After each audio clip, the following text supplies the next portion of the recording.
Welcome to the HVACology experience, where we talk about all things HVAC industry, topics that are so hot, they are cool. Welcome to HVACology, episode number 7. Hello, Kelly Patterson. Hello, Ryan Hudson. How are you on this beautiful Friday? I am fantastic. I want to know how you are. I'm doing wonderful. Thank you so much for asking. I see that you have some friends in the background today I do. of your camera. I do. I have puppies. I have 3 dogs at my house. Nice. So hmm are you about to trek to somewhere in the world? I am getting ready. I have the day off today, and I am going to Abingdon, Virginia to visit my college roommate and my youngest goddaughter. Cool. And what are y'all going to hmm do while you're there?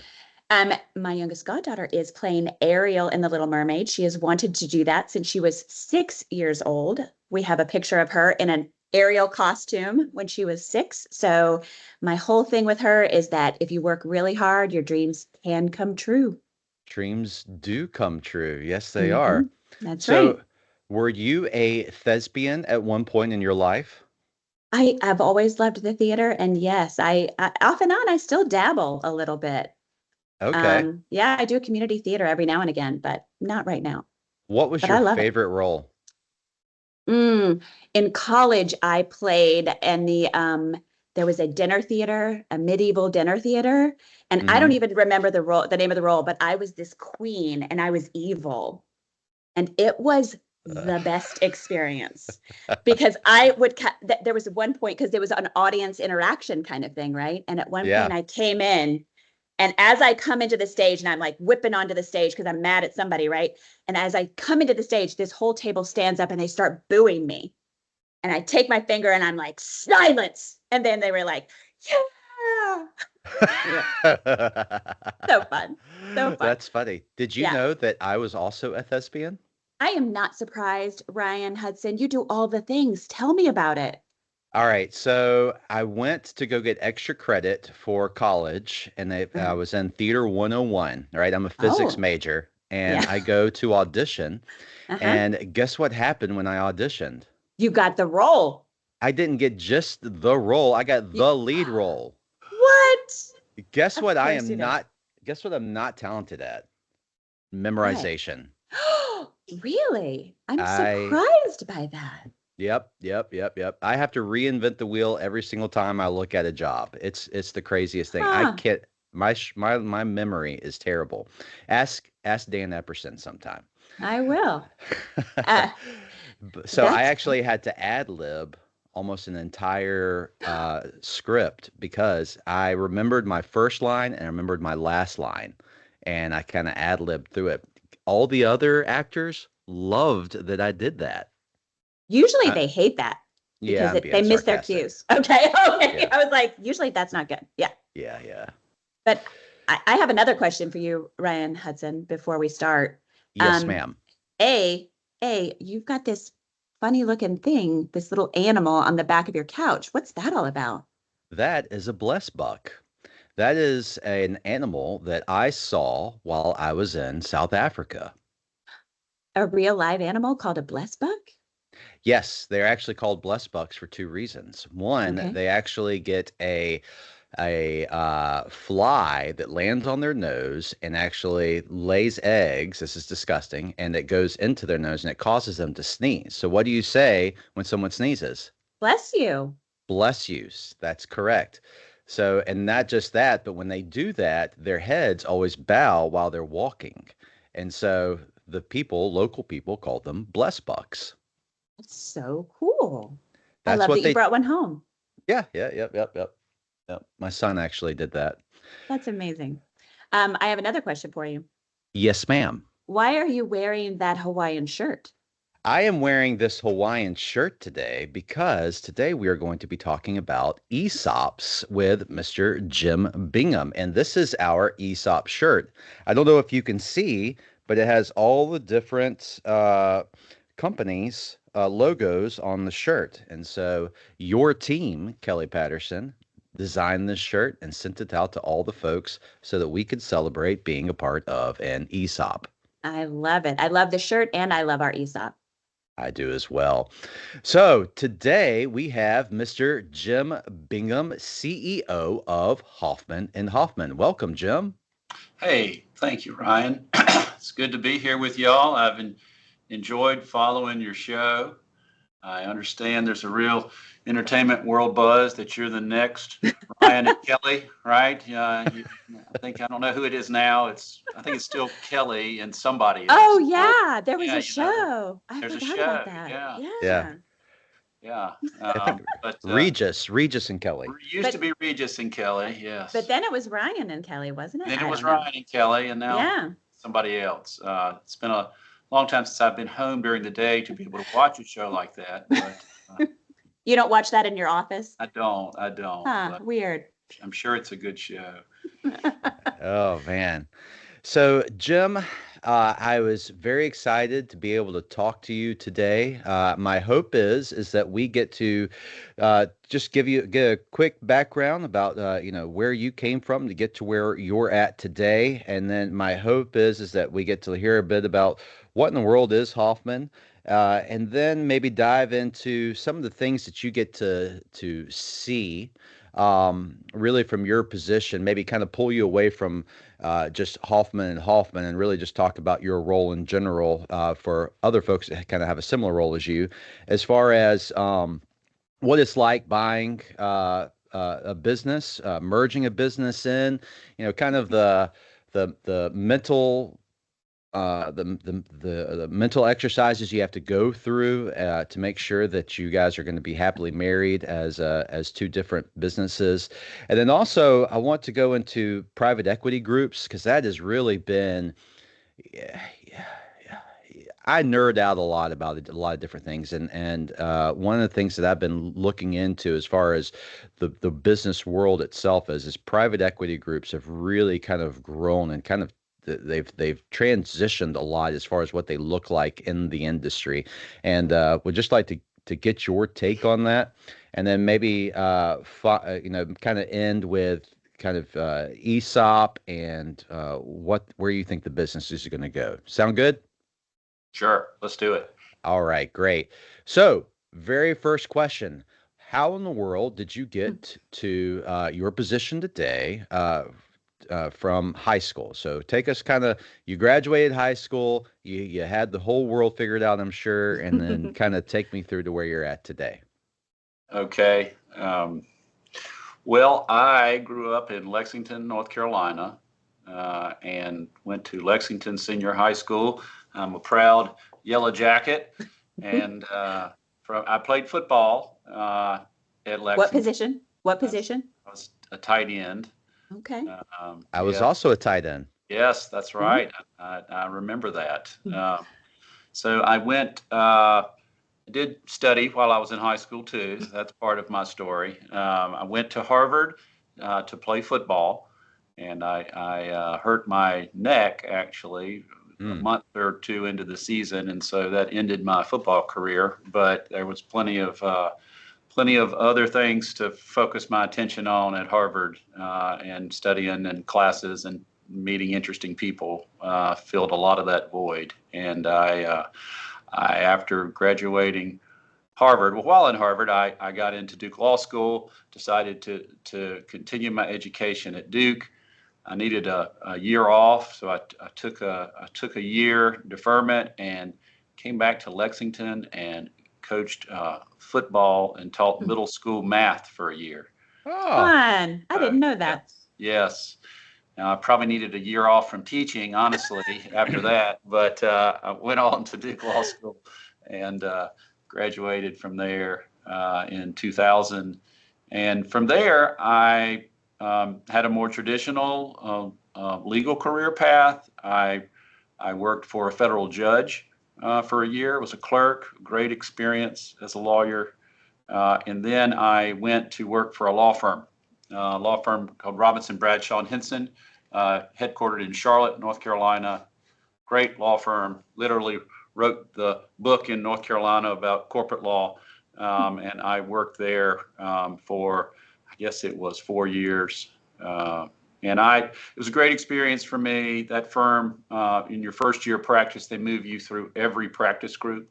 And so I was able to do litigation work, corporate law, real estate law, some trust and estates. I did employment law. I did a lot of work on just general contract disputes, and did some construction law too. So that gave me a good sort of taste of all those different practices.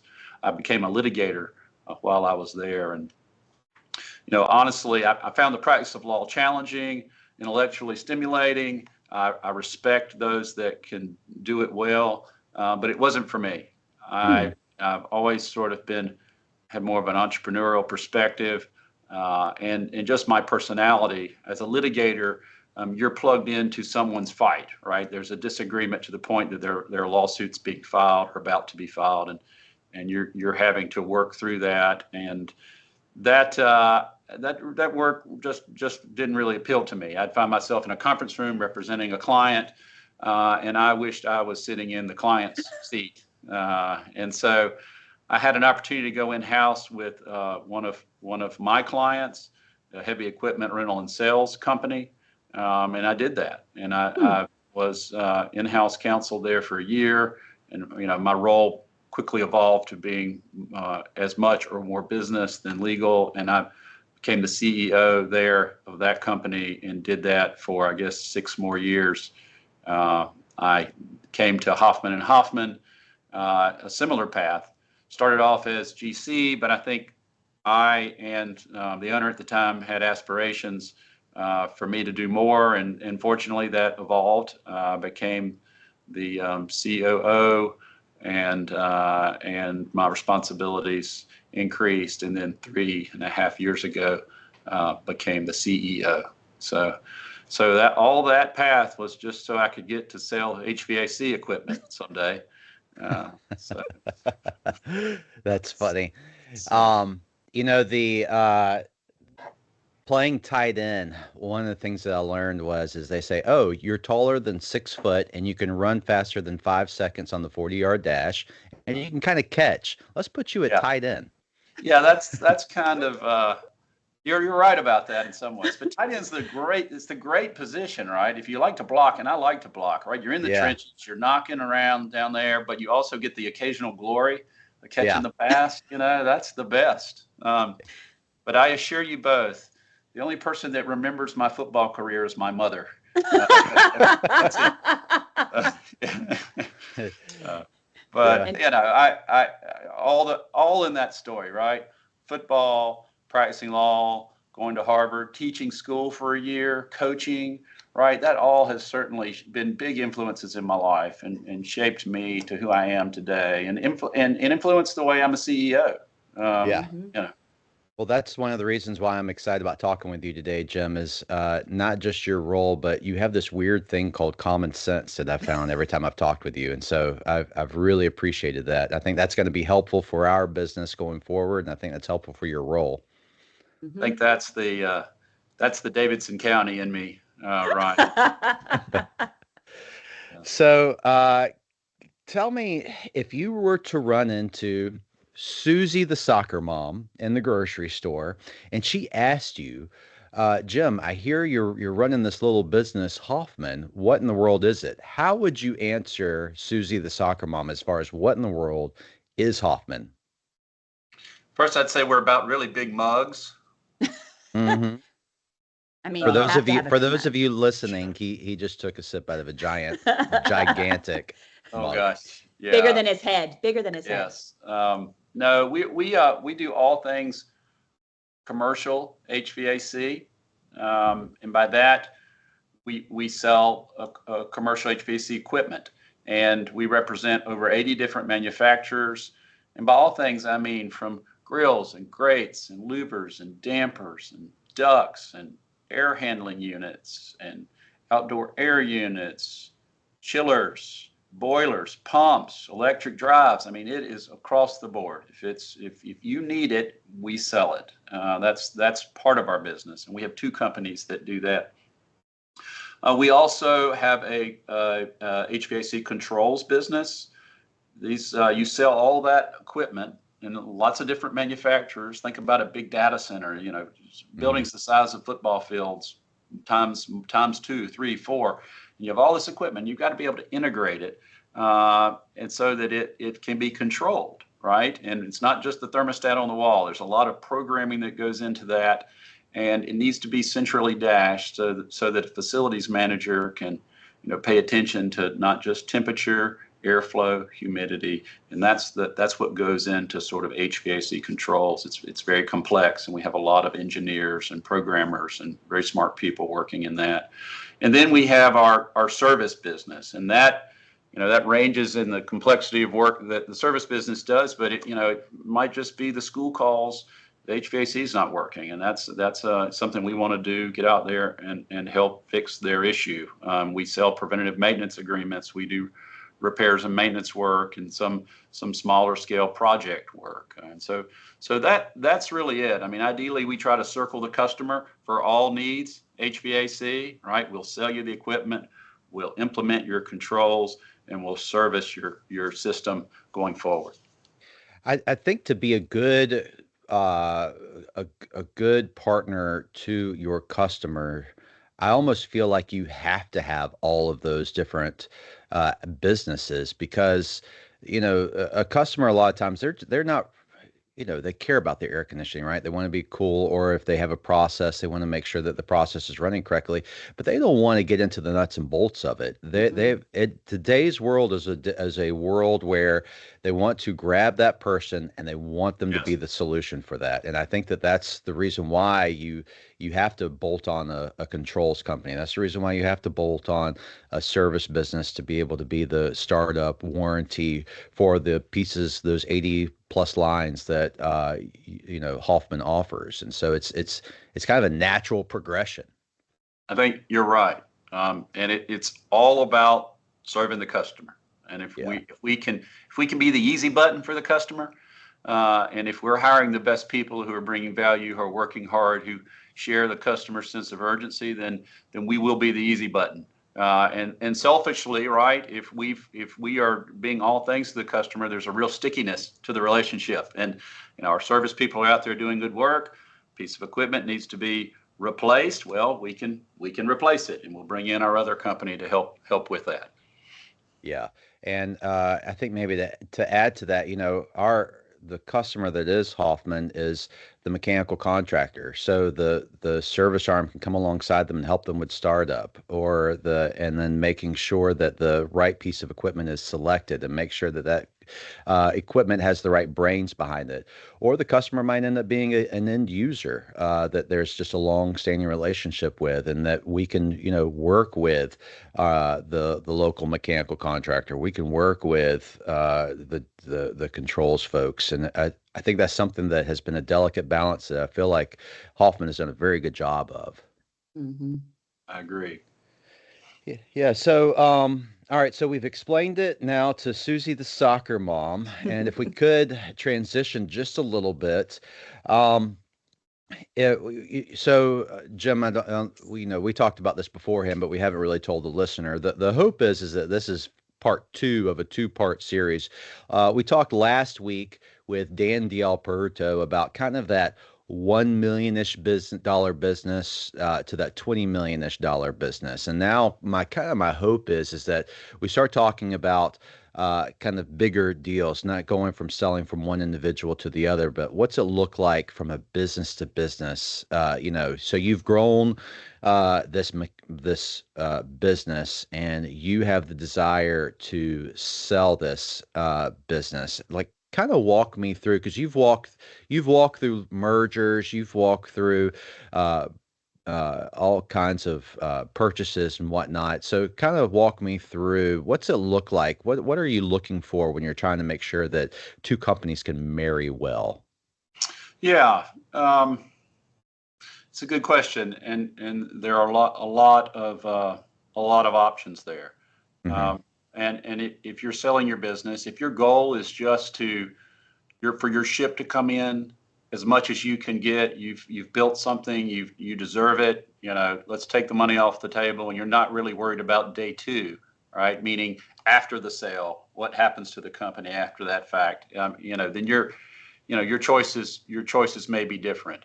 But I would say this. I mean, if you're concerned about your legacy, or for example, if you're going to continue on in the business, or the people that you really care about will continue on in the business, I think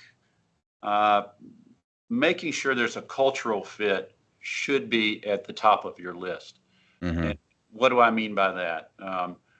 Pay attention to their core values, the company that you're going into business with, say the company that's buying you. Do those core values align? And that's hard to determine because everyone has these core value statements, and they all, frankly, they look alike, right? It's a lot of the same stuff. But how to get at not just what they say, but what they do. And a couple thoughts on that. If I'm being approached thinking about selling to another company, there's probably a good chance they've bought other companies in the past. I would ask to speak to the principals of those other companies that have been purchased, and you can probably get a good feel from that conversation, how it went. What did they do what they say they would do, I think is really what you're getting at. And although lots of times those folks are still working for the companies, so they probably don't want to disparage, I think you can read between the lines and get a feel for tone and other things. Another thought I had on this is, lots of companies do, pulse surveys, anonymous surveys of employees to sort of get a feel for what's employee well-being, what's the state of well-being. And, if I was talking to somebody to acquire my company, I'd want to say, hey, have you done one of those surveys? And I'd like to see it. I think that would be a real good inside look. We have bought 4 or 5 companies in the last 3 years. And I shared that survey with a prospect in the last 2 weeks. I mean, it's very favorable for us. Obviously, I want to share it because people like working for Hoffman. But I think that gives you that kind of concept gives you a little peek behind the curtain. And I think otherwise, if you're in the position of selling your business, you're talking with the principals of the acquirer. I think you can get a feel for who these people are. Are they pressing to the point that you question their honesty? You have an instinct about that, and I think those kind of signals can come clear and kind of register in your gut somehow in the process. I think maybe to say it in maybe a simpler way, Jim, is I think you need to be curious, and if you're curious about who they are, I think that's going to naturally bring up the questions that you need to ask of, is this the right fit? Is this who I want to give my baby to, sell my baby to? I think you're right, Ryan. Yeah. And I would also say, people, particularly in this kind of conversation, right? I want to sell my business and I want to be paid well for it. And I won't, it's kind of like you've used the marriage analogy there. It's like I want them to like me. I want to like them. But at the same time, even though it might feel a little unnatural, ask the harder, more confrontational questions. I would advise you to get out front. What's this going to look like? Let's say we got this done. Who's in charge after this is over? What are you going to do to my business? What's my role going to be? Who would I report to? What's going to happen to my people? I mean, I've got an accounting group. You've got an accounting group. Is there redundancy? Do you plan to lay people off? I mean, these are harder questions to get into, but it's very important because you don't want to see your legacy destroyed, and you care about these people typically, and you want to make sure that 3 months into this thing they're not going to be disgruntled, and it's just not the place anymore that you want to be associated with. Yeah. And I think a part of the conversation, Jim, correct me if I'm wrong, is that you can have the conversation of, hey, I want to maintain what my name is in this local market, and that way my customer doesn't see anything different. And I think you can have those conversations. And I think you can also have the conversation of just completely rebranding as well. Yes, and in those 5 businesses I mentioned that we've purchased. We did maintain the existing name in one of those businesses. The reason was, that business was just so entrenched reputationally and with great relationships.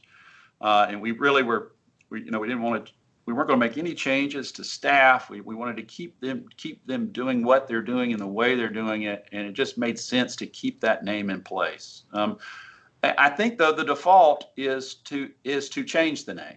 And I think that's a good thing too, right?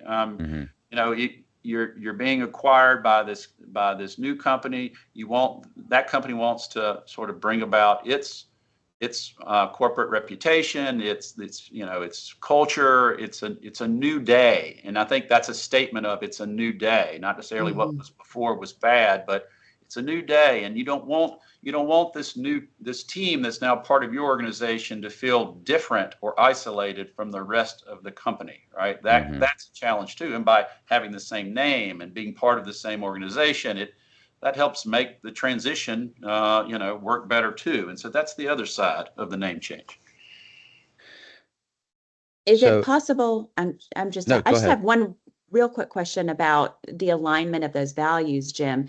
Is it possible if the values don't quite align and you can still do a good merger? Yeah, that's a great question, Kelly. And sometimes the business opportunity is so great. Let's say you pick up a market, or you pick up equipment to sell, or products or something, or it fills a void in your organization. Say that the company you're buying has some exclusive rights to that or intellectual property around that. You need it, right? And maybe the culture isn't exactly the right fit, or maybe there's some other things, but you still need to do that for your business. In that case, I think you very quickly double down on the integration component, right? Maybe you put some people in place there as leaders who envelop your culture and your core values, and you build it from there. You do work to get people out of some old mindset that really wasn't constructive for the future. It doesn't fit with yours, rather, and that's through your company community events, right? Just this is who we are. These are our core values. You teach that, you preach that, and I think over time there can be assimilation that works. Awesome. So what we're talking about in this episode versus the first episode is the first episode was really revolving an individual, maybe a couple of individuals buying a company. And today we're talking more so about businesses selling to other businesses. But let's just say you have gone and you have exhausted, Jim, all the curious questions that we've been talking about so far, and you just can't find anybody that you feel like is equally yoked with you and your values. And so there's this thing out there called an ESOP, and you've heard about it from maybe other presidents, other CEOs, and you want to look into that a little bit. Yeah. Kind of walk me through, first off, what does the acronym ESOP stand for, and kind of what is that, and kind of the steps you would need to take to become that? Yes. And let me start by reframing that. Okay. I like the way you put it, but an ESOP is not, I've tried these other things and they're not for me, so an ESOP might be my last resort in a way that fits my needs. I would say an ESOP is an equal consideration among all things for the next stage, your succession plan. So, and Sure. ESOP stands for Employee Stock Ownership Plan. And at 10,000 feet, this is what happens. You sell your company to a trust. It's called an ESOP trust. And so they can be partial ESOP trusts where you sell a portion of your company to an ESOP, or you could, be like Hoffman, a 100% ESOP. So you sell all the shares of your company to an ESOP trust. And it's really about employee ownership. And in the ESOP world, you talk about employees accumulating stock. Really, just the ESOP, the trust rather, owns the stock. Employees are actually become trust fund beneficiaries, and they're allocated the value of stock in their account. I just want to make technically that's what happens here. And so the way it works is if you want to create an ESOP, that's a way for you as owner of your business to get paid out for the value of your business. You are creating this trust, and it's a legal process, and there, you have to have sophisticated advisors involved, but you're creating this ESOP trust, and the trust pays you what is the fair market value of your business. You can't pay more than fair market value, but you can pay the fair market value. And what typically happens, and they come in all shapes and sizes, but what typically happens is in exchange for all the stock of the company, the ESOP gives the owner, the former owner, a note saying, we're going to pay you this much over this period of time. And as the company moves forward, the company is going to use its balance sheet effectively to pay off the owner. And what the owner achieves, though, is they've taken this culture and this legacy that they've built, and I think the ESOPs really appeal to owners who are focused on their people and their culture, and they're able to preserve that because they're selling the organization to the employees, and the employees, in theory, can continue that great legacy going forward. That doesn't mean the owner has to be gone, or that he can still be the president, they can still be the CEO, he can still be the chairman of the board, and still run the company, but they've gotten paid for their shares, and now the employee is owned by the company is owned by the employees. So to make sure that we kind of exhaust the understanding of this, so the owner is actually going to be paid from the profits of the business. Is that correct? The money left over. That's typically how it works. Okay. It can come in different shapes and sizes, but I think that's the typical way they do it. And if I may add another explanation about how the ESOP works going forward, once this has happened and the shares are in the ESOP trust, what happens is over time, as employees work for the company, they earn stock rights. Stock is allocated to their accounts. And in theory, the longer they work, the more stock they get. Not in theory, that happens. In theory, hopefully the company's doing well, and the stock, every year, the stock is appraised by a third party, and that, value of those shares hopefully is going up over time. So you think about it, you're getting more shares, stock value is going up, and so you build this nice nest egg in the ESOP, and it's like a retirement fund. And so when you work at a company, say for 20, 30 years, and then you decide to retire, what happens is you leave and you don't take the stock with you. You're paid out the value of that year's appraisal, the value in cash for your stock, and the money to pay that out comes from the company giving the money to the employees in the program, and they pay you out, and your shares then get divided between them on the pro rata basis. And so their accounts continue to grow. And that's how the ESOP works. And so, it's amazing because you can build all these ESOP millionaires in the trust, and it really creates a culture of ownership, and people are focused, I think, in a different way about the business, about making the business better. So we've kind of talked about all the good things that happen with ESOPs, but I'm sure just in your knowledge of things you've heard out in the world of there are bad things that can happen with an ESOP. Kind of walk me through maybe some examples of what are some times when it doesn't work out. Yeah. And I'm an ESOP fan, first of all. So, and everything I say, of course, is my opinion, and there are other opinions. And if you're listening to this, thinking about exploring an ESOP, you need to talk to a lawyer. You need to talk to your tax advisor, or other things. But I think one, and I wouldn't say it's bad, but it is a reality. An ESOP is a retirement plan, and this is a key point, and we need to get this out there too. Once you become an ESOP, if you're 100% S Corp ESOP, your business stops paying federal taxes, federal income tax. I mean, think about that. That's huge. Everybody listening out there knows how much money that is. You stop paying federal income tax if you're 100% S Corp ESOP. And the reason is because both sides of the aisle in our government like ESOPs, and they want to promote ESOPs, and that's a tax incentive to do so. And so as part of that, ESOPs are regulated by the IRS. It is a retirement plan, so the Department of Labor is highly involved. There are regulations and rules around ESOP that are a lot like your rules around your 401k, for example, in your business. And a lot of these rules are about just making sure that you're treating people fairly. You're not favoring one group of employees over the other. And there are rules as to how much money you can put into the accounts and other things like that. And so you need a third-party administrator, a TPA, to help manage it. You have to have a trustee for the trust. You can have that as somebody who works in your business. It can be, that's called an internal trustee. We have an external, and I would recommend that. You have to get an appraisal done of the stock every year, and it has to be a third party to appraise the stock.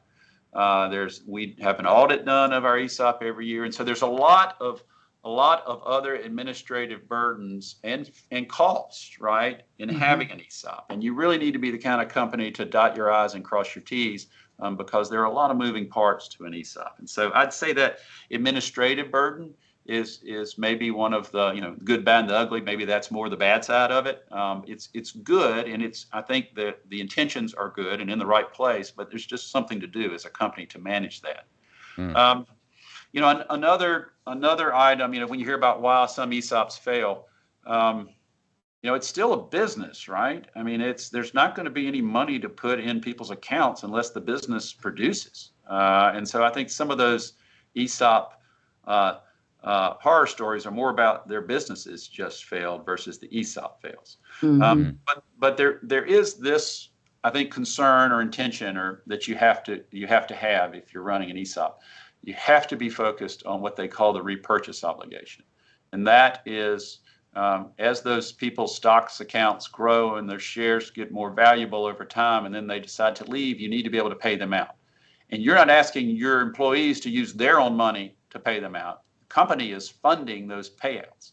And so you have to produce cash into the future, and you have to think about what's that repurchase obligation going to look like 15, 5, whatever, 20 years from now. And you have to get a feel for that. And you have to manage your business around that. So there is a little pressure on that. I mean, the worst thing last place you want to be is, oh my gosh, these people have worked here 30 years and they're ready to retire, and we don't have the money to pay them out the value of their shares. And so I never want to be in that position.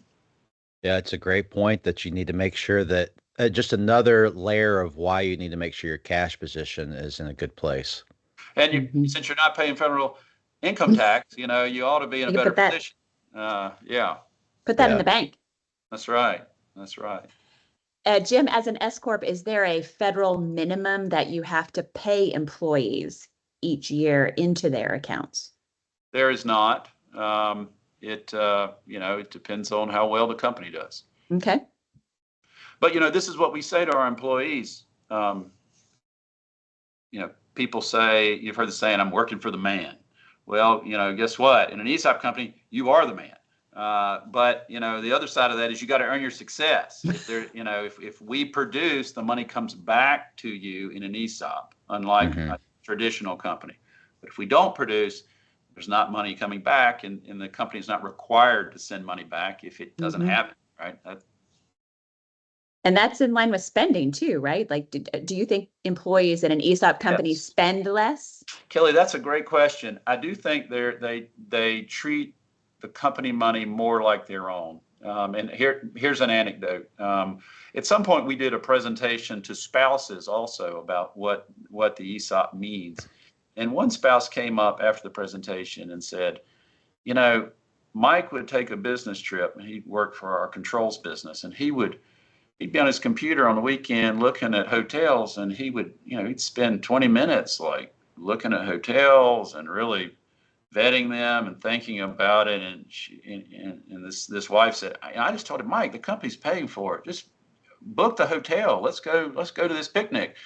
And he was just thinking about the value. He was thinking about, am I making a good ESOP decision here? And I mean, that's awesome. That's what it's about. And so I do think it takes on a different intention and an environment when you're an ESOP. I actually annoy hotels because I will call the front desk to see if I can get a better price. I do that too. It's good. Yeah. Or I use something like Hotwire, and I'm like, what's the best rate I can get? Can I get this hotel for under $100? Yes, I think that's part of it. I think to expand on that a little bit, I'd like to hope that we're holding each other more accountable. As a result, I'd like to hope that it's not just about savings; it's about also efficiency. We had an employee come up with a good spreadsheet concept that combined a couple processes together that saved hours for someone in a given week, and that's a real big ESOP contribution, right? I mean, it's allows other people to do more, get in front of customers, serve our customers better, which it's ultimately all about. But I think the ESOP incentives align with serving the customers and being the best we can be. So I'm not looking necessarily maybe for this next question for you to be the expert on it, but just maybe a quick opinion in your mind. So you have the option one we've talked of a business selling to another business, and we've kind of talked through a little bit of the pitfalls of that. We've talked about having another option of being able to sell the company to the employees to become an ESOP. And then I think there's also this third option, and we don't need to stay on here very long, but you also could go public too with your company as well. Is that right, Jim? Yeah, and honestly, Ryan, my understanding of going public and what is the window as to size of company and how and what makes sense when to go public, I'm not versed in that. Sure. But yes, that is an option. I think it's, the cost and the considerations for going public make it more a large company game than a smaller company game. But but you're right, that is an option. Yeah. And so I think there's a lot of good options that you have, and I think you nailed hit the nail on the head of the first step that you need to take is just probably to find a good attorney and talk to about, hey, what are my options and what's the right road for me as you're thinking through this. I think that's right. And there's some good advisors. I mean, the gentleman you had on in the last episode, I think is a kind of good place to start. Sure. Yeah. No. So if I could transition a little bit, Jim, from maybe talking about what it is that you can do as far as selling your business and what that looks like, and the three roads we discussed. The next kind of road I want to go down is private equity groups. I am fascinated about kind of what's happening in the world of business with private equity groups. Kind of at a high level, what is a private equity group? What do they do? How do they get established? Just kind of a high level. Yeah, well, you may know more about this than I do, but and please weigh in. But private equity groups they raise money to invest, and well, they come in all shapes and sizes too. But many raise money to then invest and buy businesses. Their goal is typically to buy, improve businesses, roll up other businesses, make a bigger business, and then sell that entity in a time frame. And 3, 5, 7 years, I think, is probably the zone. And they're selling to I guess potentially other businesses in the same field, but oftentimes you see them selling to other private equity firms who play at a bigger business level, or you build it up maybe to go public. That's also something that is happening. But they buy it to sell it. And so as you're thinking about, if you're someone thinking about selling your business, that certainly is a consideration. In my experience in the last few years in our industry, private equity firms are paying higher multiples. They're paying more for businesses than perhaps another in-industry business would. And so if you're looking to maximize your payout, that may be a good option. But you got to understand, if you're focused on that other side, the culture side, there could be a sacrifice. And I'm not saying there's always a sacrifice, but there could be a sacrifice there because you're selling to someone who is intending to maximize cash flow and has a short-term perspective. They want to sell that in 3 to 7 years. So they're not playing the long game.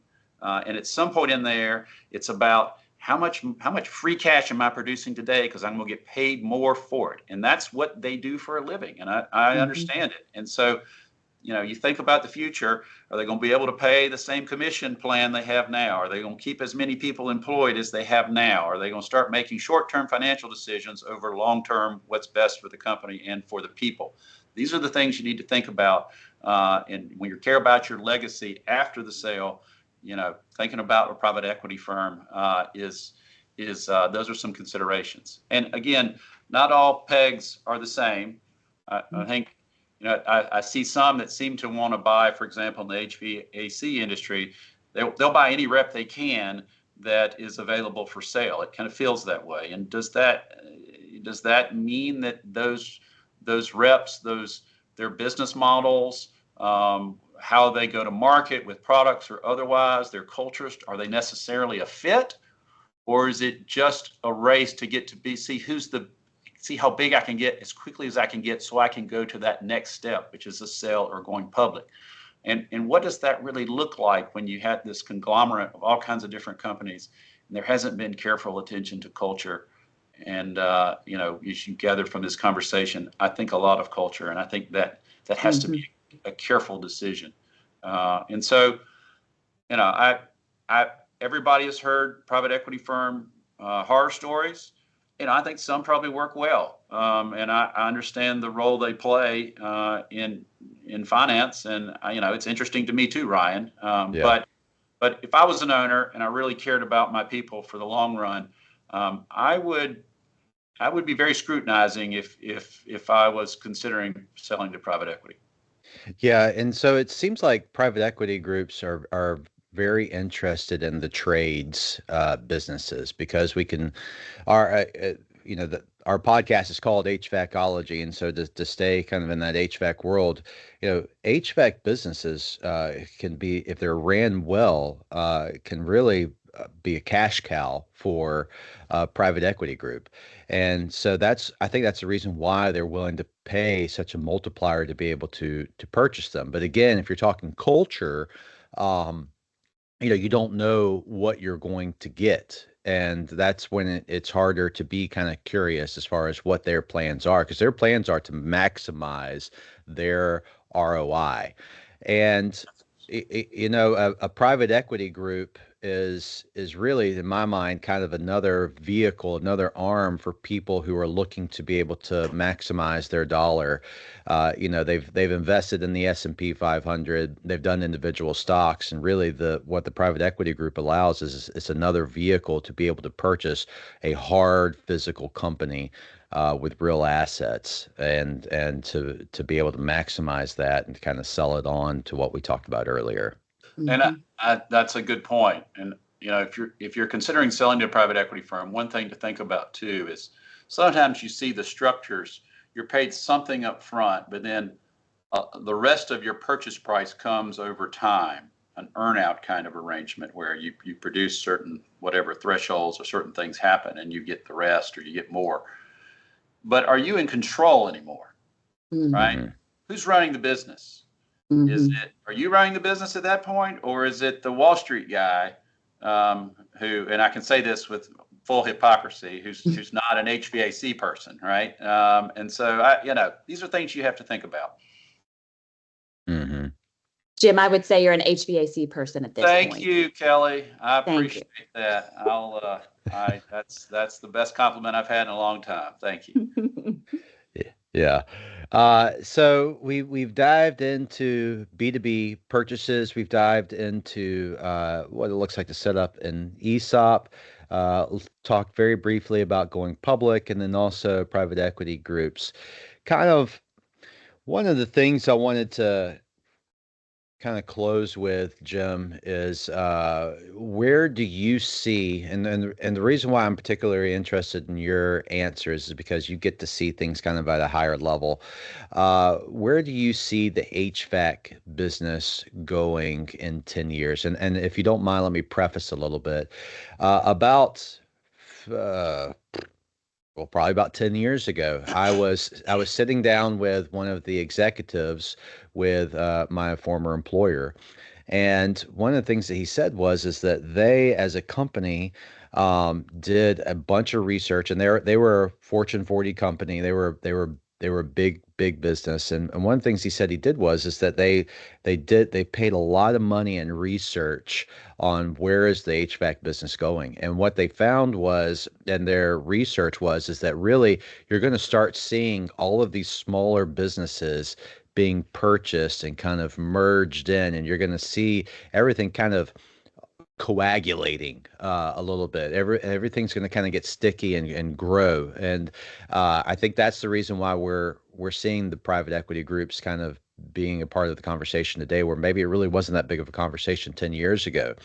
So he sat down with me and he kind of went through where the HVAC industry is going to go as far as all their research. And I'll be, if that's not exactly what is happening Mm-hmm. to our industry. You're seeing these small, it used to be that you would see a lot of mid-sized businesses, and it seems like that is going away. And you have your guys that are what we call in the industry a chuck in a truck. You have the smaller businesses that are really a guy or maybe a guy or two guys or three guys, and then all of a sudden it seems like it jumps to these much larger businesses. And I feel like that gap is growing as time goes on. So Mm-hmm. anyway, you might have a completely different answer than what kind of where my mind is going, but kind of where do you see the HVAC industry going in the next 10 years? I do think there's going to be more consolidation. I think you're right in that instinct. Um, Bigger doesn't mean better, though, I guess is the other comment. And there are pressure on smaller businesses to sell, to become part of those conglomerates, because in theory they have more bargaining power with manufacturers or what have you. I don't know. I think a lot of industries go through these cycles where there is that consolidation and then there's breakup of it, and I think that's sort of natural these days. Hmm. I do think private equity's interest in rolling up HVAC companies is a good sign to what I think is the case, that I'm bullish on the next 10 years. I've read articles that predict 5 to 7% compounded annual growth rate in our space for the next decade. In a place like the Southeast where I live, uh, companies are relocating here, expanding here. It's a great place to be, and I expect us to even be better than national trends in terms of growth. I think maybe on the more interesting side of the next 10 years, I think advancements in technology are going to be a big part of our industry. Hmm. Systems are getting more and more efficient. There's regulation to make it that way, but I think just from the competitive side, manufacturers are focused on making better and better products. You have a building, and the largest expense of operating a building is the HVAC system. And to the extent we can make those systems more efficient, that saves the customer money, and in turn, right, we have a value. We're selling something that helps them save costs and has a better product. And so I'm expecting us to take advantage of that. And conversely, there's a lot of old, antiquated systems, frankly, that need to be upfitted, need to be replaced. And a company like us is there to help sell and bring that efficiency to older systems. So there's a lot of opportunity there. In another way, I think we'll see a trend on these smarter systems with the Internet of Things and AI. I think systems will naturally become sort of more adaptable, customizable to a particular end user situation. They'll become smarter, more connected with your security systems, audio, visual, what have you. Just becomes a smarter building in general, and I think HVAC will be front and center in that trend too. I think indoor air quality after COVID will continue to be important. We all became very dialed into, how clean and pure is the air I'm breathing, and the HVAC system. And I know y'all done a presentation on filtration, right? I think that is here to stay, and people are going to continue to be very serious about having as clean air as possible. And companies like us are really poised to serve that space. One concern I have for the next 10 years is, are we going to have skilled workers? Are there enough technicians to handle these sophisticated systems, right? With maintenance, service, repair, and it's really up to companies like us to train that skill. But also, we need to invest in education, in our community colleges, in our colleges, in our in high school for that matter, to teach our trade. Because they're already hard to find, those great techs, and I think it's only going to get harder. Yeah, I think that there's a wave of change, and the reason why is on a micro level. I went to my son's graduation. My middle son graduated this year, and I was surprised. There were multiple people that were going into the trades who were graduating. And I think that there's a real shift, and I think that's just a function of economics, right? These you can go and get $400,000, $200,000 in student loan debt, and then go get a job to where you're making, $50,000 a year with that degree, and then having to pay all that back, plus the 4 years that you weren't able to earn an income. Or you can, there's a lot of businesses, including ourselves, to where we will help you out with paying for your school while you're working, earning an income. Yes. And so these younger people are seeing that, okay, so I don't need to get in debt, and I can go and make money instantly, and it's becoming a no-brainer for a lot of this next generation. That's right. And it's, in addition to being well paid, it's good, challenging work. I liken those techs to doctors, right? They're seeing symptoms, and they're trying to, think through what could be causing this, and they try different things to find their way. And it's a very challenging, rewarding career, I'd say. And so I think that's very smart for certain young folks to make that decision of, hey, here's a path for me that I don't have to spend $1 gazillion to go to college. This is a good path that will reward me sooner and set me on a career path. And if you work for an ESOP, right? Right. An ESOP millionaire someday. That's right. Yeah. That's right. I love it. Well, Jim, thank you so much for your time and spending a little bit of time with Kelly and I as we think through this kind of part 2 of what to do with your business and what's out there and available for folks as they're thinking through those kind of decisions. Kelly, did you learn something new today? You know what? I always learn something when we talk about this stuff, but the biggest, most interesting thing I learned is that Jim Bingham was a math teacher. Yeah. What? Yeah, it's shocking because you probably had to ask me a math question and you realize I needed help. In that gig, you just got to stay one day ahead of the kid, right? Just one day ahead. Right. That's right. Anyway, this was honestly one of my favorite conversations. I think we covered a lot of ground that was interesting to a lot of people, would be my guess. Well, I appreciate y'all having me on, and thank you for all you do. It's a great podcast. I enjoy it every time. Thank you, sir. Kelly, what should folks do if they enjoyed this today? If they enjoyed it, they should follow us. They should like, they should subscribe. We've got a HVACology on LinkedIn now. We've got a YouTube channel. We've got Instagram. Please go to Spotify, go to Apple, tell people you love us, like, subscribe, follow, do it all. Very good. Well, that ends episode number 7. Bye. Bye.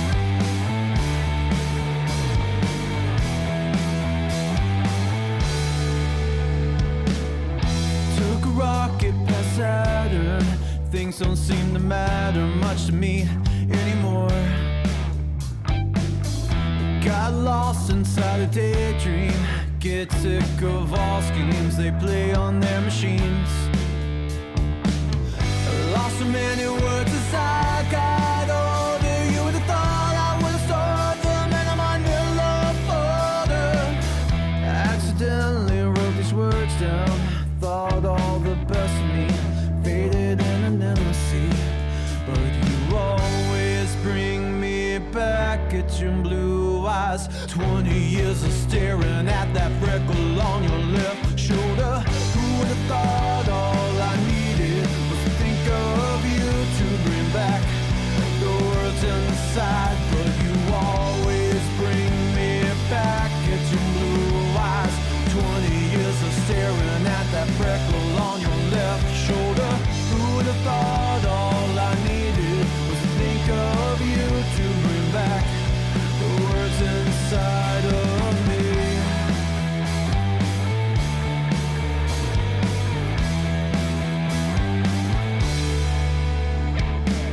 I drove an hour to see you.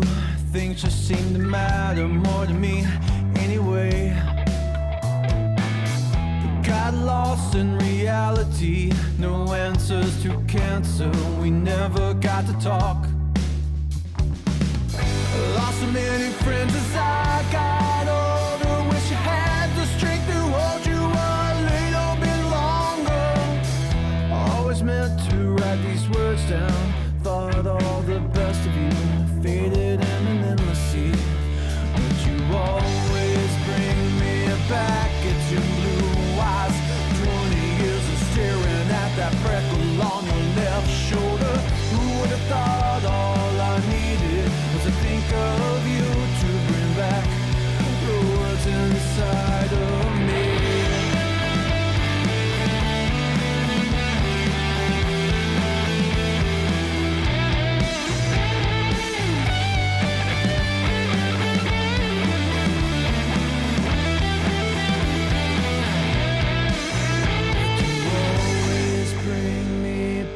Get your blue eyes. 20 years of staring at that freckle on your left shoulder. Who would have thought all I needed was to think of you to bring back the words inside? But you always bring me back at your blue eyes. 20 years of staring at that freckle on your left shoulder. Who would have thought all I needed was to think of you to bring back the songs inside of me?